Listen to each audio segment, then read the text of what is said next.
Don't you dare hit me in the head. You know I'm not normal. Why? Oh!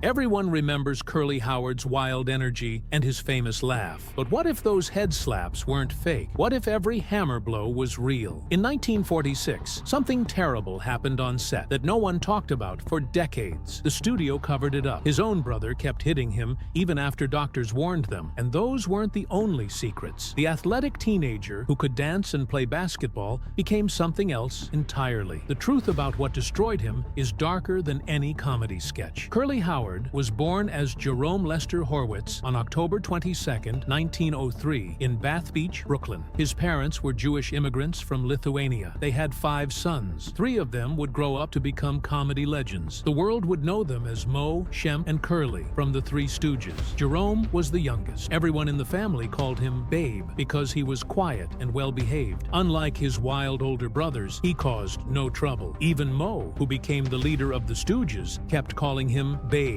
all through adulthood. But things got confusing when Shemp married a woman also named Babe. To avoid mix-ups, they gave Jerome a new nickname. They started calling him Curly. As a baby, Curly was already being dragged into his brother's chaos. Moe and Shemp once ripped the wheels off his baby carriage and turned it into a racing cart. They raced him through the streets of Brooklyn until their parents caught them. That wild ride ended in scolding, but it was a strange hint of the future. Curly had unknowingly taken his first slapstick beating, years before cameras would make it a career. When Curly was 13, something happened that would change his body forever. One summer afternoon, he was playing with Moe's rifle. He sat cross-legged on the ground, pointing the gun at his own foot while fiddling with the trigger. It went off. The bullet slammed into his left ankle. Moe rushed him to the hospital. Doctors thought they might have to amputate the foot. They didn't, but the injury left him with a limp. He refused surgery, afraid it would make things worse. The damage was permanent. Curly's left leg remained thinner, and his walk became uneven. Years later, he turned that limp into something unforgettable. He exaggerated it into a silly shuffle that became part of his comedy style. That walk wasn't an act. It came from real pain. People often think of Curly as clumsy and out of shape, but as a teenager, he was athletic. He played basketball and was known for his quick movements. At 13, he was lean, fast, and could handle a ball with real skill. He also loved dancing. In the late 1920s, he became a regular at the Triangle Ballroom in Queens. He danced so well that people stopped to watch. He even sang, played the ukulele, and knew how to make a crowd smile. His body moved with rhythm and precision. That grace gave him perfect timing for the pratfalls and physical comedy he'd later perform. He wasn't stumbling around. He was in control. Even before stepping into the spotlight, Curly had spent years watching from the wings. Moe and Shemp were already working in vaudeville with a rising comic named Ted Healy. Jerome followed them, not as a performer, but as a shadow. He stood backstage at every show, learning. He studied how jokes landed, how timing worked, how a live audience reacted. For nearly 4 years, he watched everything, absorbing every detail like a sponge. He wasn't just waiting for his turn, he was preparing for it. That moment came in 1932. Shemp had finally had enough of Ted Healy's drinking and insults. After a nasty incident on stage, he walked away from the act. Healy was desperate. His comedy group was falling apart. He needed someone fast. That was Curly's chance. Jerome showed up to audition. He had wavy red hair and a sharp mustache. He looked confident, almost too clean-cut. Healy wasn't impressed. He told Jerome, "You don't look funny enough." He wanted someone audiences could laugh at the moment they walked on stage. Jerome didn't argue. He just walked out of the building. He didn't go home. He went straight to a barber shop. He told the barber to shave everything off. Half an hour later, Jerome walked back into Healy's office completely bald. The transformation was shocking. He didn't say much, just stood there. Healy stared at him, stunned. In that moment, everything changed. Jerome had sacrificed his appearance for the chance to be funny. It worked. Healy hired him on the spot. They had been sidekicks for 12 years, always in the background, always under someone else's name. But in March 1934, Moe Howard saw a chance to break free. Ted Healy, the man who had been their frontman since 1922, was about to renew his MGM contract. MGM wanted Healy, not the Stooges. Moe knew what that meant. They'd keep getting scraps while Healy took the spotlight, so Moe made a move. He went straight to Healy and laid it out. No secrets, no drama, just a clean break. That moment ended one of the longest partnerships in vaudeville. It also started something new. The Three Stooges were finally on their own, no longer just side players. They were ready to lead. They didn't waste a second. Within months, the Stooges signed with Columbia Pictures. It was 1934. Their first film there was Woman Haters, part of a musical series, not even written for them. Still, it worked. Then came Punch Drunks, their second short. That one changed everything. Columbia gave them a 7-year deal worth $60,000 per year. It was a big leap. Then they made Men in Black, their third short. That one got nominated for an Oscar, Best Short Subject Comedy. They didn't win, but they didn't need to. The nomination alone gave them credibility. They weren't just funny anymore, they were stars. Behind the scenes, though, Columbia had a different plan. On paper, it looked great. Each Stooge made $20,500 per film. That was 5 times the standard rate. But there was a catch. The studio only gave them 1-year contracts. Every year, they had to renegotiate. Every year, Harry Cohn, the head of Columbia, reminded them comedy shorts were on the way out. For 23 years, they stayed on those short contracts, believing the studio was doing them a favor. Still, the Stooges kept delivering. Between 1934 and 1946, they filmed 97 shorts. That stretch became their golden era. It gave the world Hoi Polloi, where they tried to become gentlemen, and A Plumbing We Will Go, where they turned a simple house call into chaos. Violent is the word for Curly had them singing Swingin' the Alphabet, a scene that stuck in fans' minds for decades. During those years, Curly Howard stood out the most. Audiences loved his voice, his silly reactions, his wild energy. But behind that slapstick madness was a slow-motion tragedy, quietly unfolding while the cameras kept rolling. Every time he let someone hit him on the head with a hammer or break a prop over his skull, the audience cheered. It became his trademark, but those gags weren't just jokes. They were blows, real ones. He kept doing them again and again until the damage started piling up inside his brain. Doctors now call it CTE, but back then, no one cared. His pain was invisible. The joke was too good to stop. One day on set, during a hospital sketch, the crew tilted a gurney too far. Curly fell. His head slammed into the edge of a prop window frame. He split his scalp open, 9 stitches.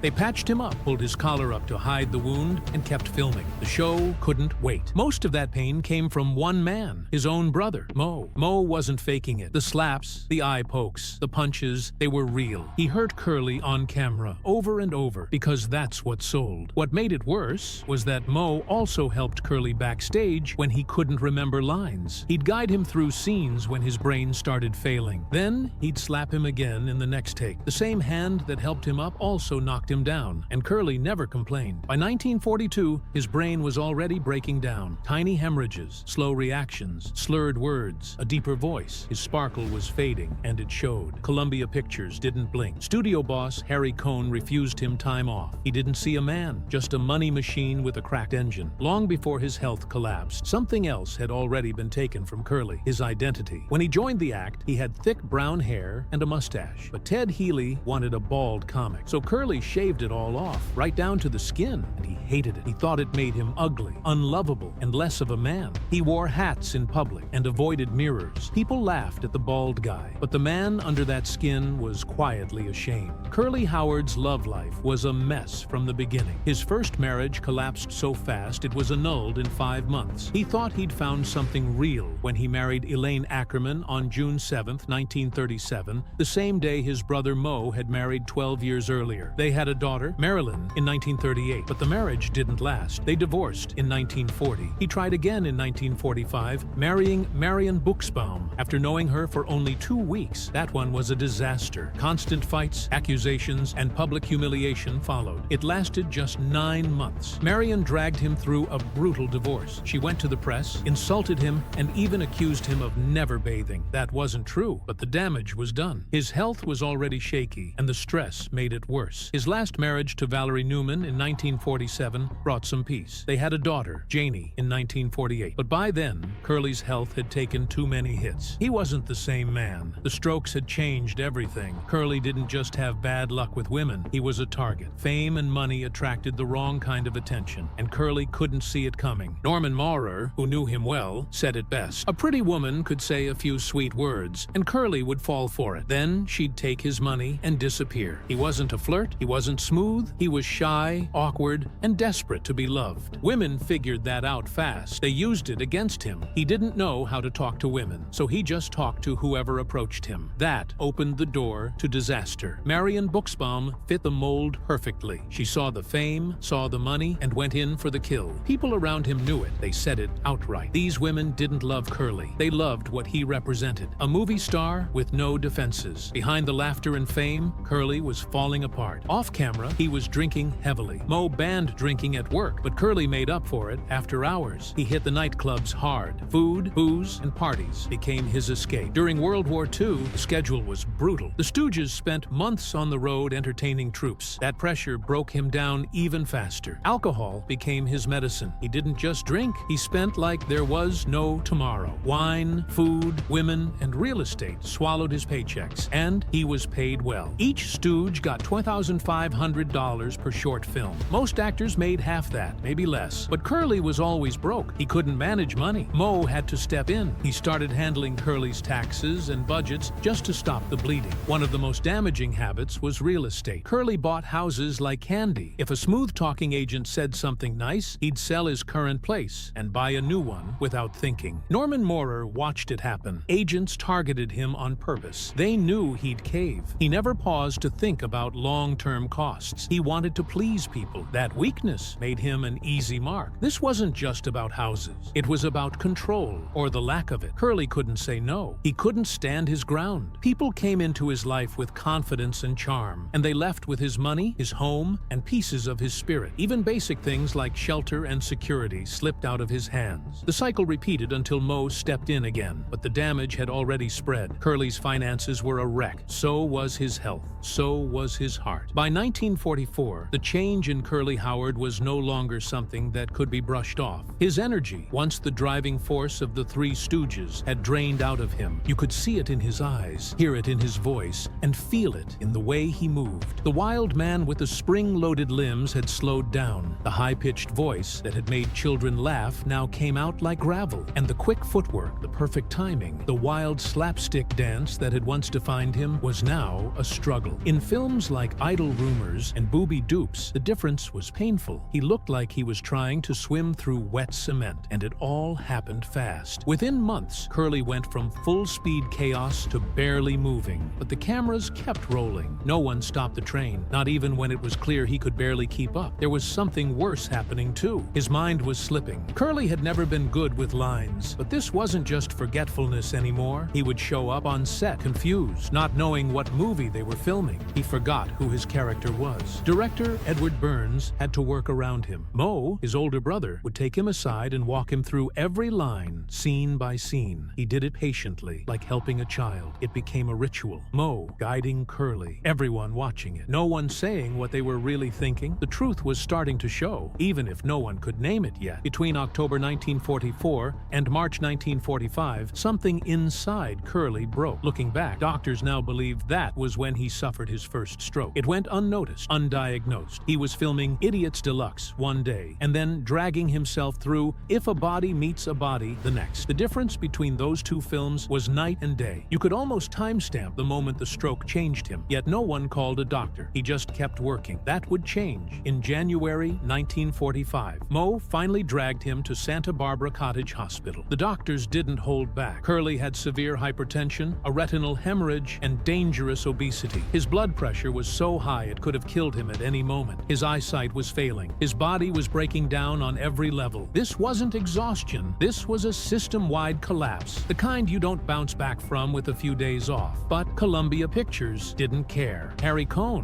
the studio president, was told everything. He knew the diagnosis. He knew how serious it was. Still, he refused to give Curly time off. Moe begged him. He was crying. Cohn said no. Profits came first. He needed the next Stooge film on schedule. That decision cost Curly everything, and eventually it cost Cohn too, because the shorts that followed were disasters. You could see Curly fading. You could see the life draining from the very product Cohn was trying to sell. In 1945, Columbia finally slowed down. They went from making 6 to 8 Stooges shorts a year to just 5. It wasn't because they wanted to. It was because Curly couldn't handle it. That hospital visit forced them to see the truth. He wasn't coming coming back. Not the way he used to be, not ever, but the worst was still ahead. From August 1945 to January 1946, the Stooges went on tour, a brutal one. Daily shows in New York City. No rest, no time off, just relentless performances. Curly was expected to fall down, jump up, run, twist, scream, and play the fool over and over. He did it, but it broke him. This wasn't just stage work. This was physical punishment. He did it for soldiers, for the war effort. He believed in it, but it destroyed him. During that same tour, he married Marion Buxbaum. He had known her for 2 weeks. She had a son. She saw an easy target. Curly was weak, desperate for love, and not thinking clearly. He showered her with gifts: a $3,150 mink coat, a $2,000 bracelet, a new house. The marriage fell apart in 3 months. She insulted him, humiliated him, and took him to court. The judge called her a gold digger and told her to leave Los Angeles. Curly, already broken, came out of that even worse. By early 1946, he returned to Los Angeles, but he wasn't really back. Not the Curly people knew. He was thin, gaunt. His face had aged 10 years in one. His voice was hoarse. His movements were stiff. He only worked 24 filming days between February and May,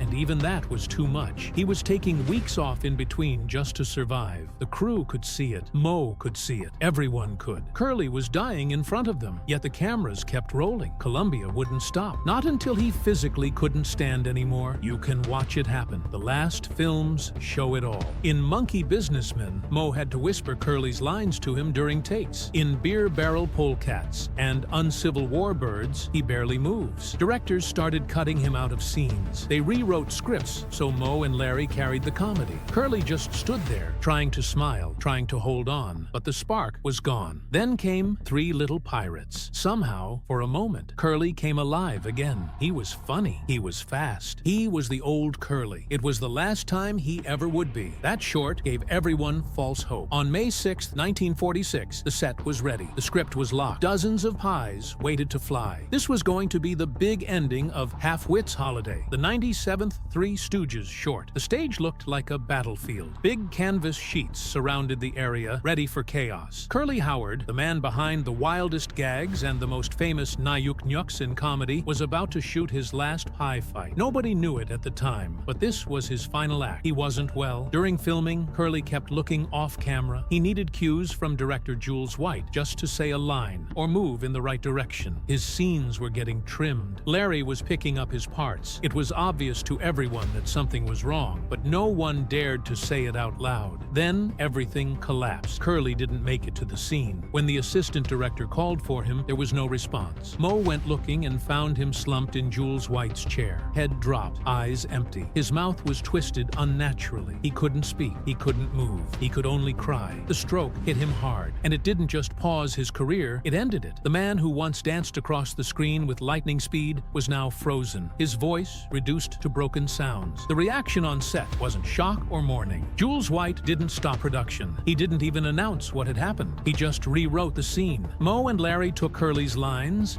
and filming continued like nothing happened. Reaction shots were patched together. No one outside the core crew was told the truth. One of comedy's brightest stars had just fallen, and the cameras didn't flinch. Doctors confirmed the worst. Curly had suffered a massive cerebral stroke. He couldn't walk properly. He couldn't talk clearly. His reflexes were gone. The high-energy comedian who used to spin, leap, and yell his way into every laugh was now a shell of that man. He was sent to a hospital for industry veterans in Woodland Hills, where his condition kept slipping. By 1948, he had another stroke. That one destroyed what little he had left. He could barely move his arms. He needed a wheelchair. His hand would slide off the armrest, and he couldn't lift it back up. His voice faded into garbled sounds. His wife and family had to guess what he wanted. Most of the time, they guessed wrong. His diet turned into punishment. Doctors stripped it down to boiled rice and apples. Nothing else. They were trying to keep his blood pressure down and his weight under control. But that simple meal plan broke more than his routine. It broke his spirit. The man who once dined at clubs and laughed over lavish meals was now spoon-fed bland food in a hospital chair. Things got worse. In December 1951, the nursing home staff said they couldn't care for him anymore. They told the family he was becoming a burden and should be moved to a mental institution. That was the final insult. Mo refused. He took Curly to another facility himself, making sure his brother would be treated with some dignity in his final stretch. By that point, Curly couldn't speak. He couldn't ask for what he wanted. If he understood something, he'd squeeze Moe's hand or blink. That was it. The man who used to light up screens with "Certainly" and "Woob woob woob" was now trapped in silence. One time, he kept motioning for something no one could figure out. It took forever before someone realized all he wanted was a bowl of ice cream. When they brought it, he cried. On January 7th, 1952, Moe got a call on a film set. Curly needed to be moved again. He rushed over, but it was too late to help. 11 days later, on January 18th, Curly died from a massive cerebral hemorrhage. He was just 48. His body had given up, but his legacy remained. He had made over 100 comedy shorts. He had created a character that generations would imitate. But in the end, the man who gave the world so much laughter was left to die quietly, far from the stage, far from the spotlight, with no final joke to deliver. His story ended not with applause, but with silence.